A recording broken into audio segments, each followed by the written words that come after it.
The front camera in your Renault or Dacia vehicle is located right behind the interior rear view mirror.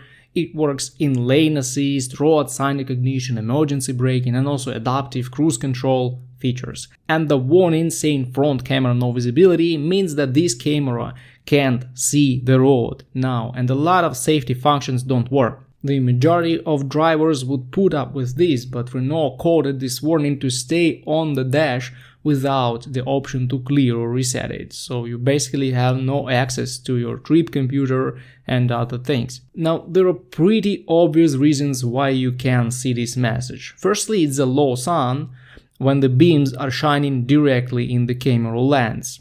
The camera is blinded and it will turn off all the functions that rely on it.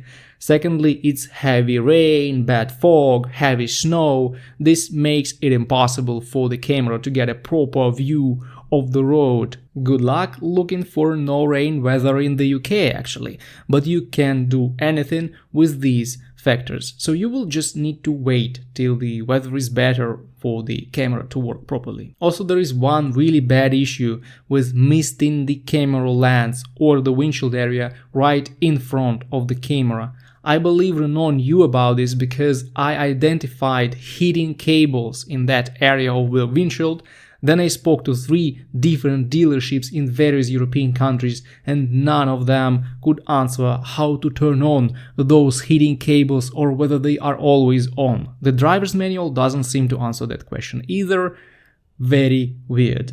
Anyway, if you are getting this message pretty often, you should wipe the camera lens with a soft, clean tissue and also turn on the defrosting mode or just AC in your car. This will demist the windshield and the camera will have proper visibility. Unfortunately, this front camera unit in Dacia cars and some budget-friendly Renault vehicles doesn't seem to be of very high quality. If you're getting a lot of issues of that kind, I think you should write complaints to the dealership and Renault will eventually have to find a proper solution. Because now this safety feature creates distraction and leads to actually less safety on the road in most cases.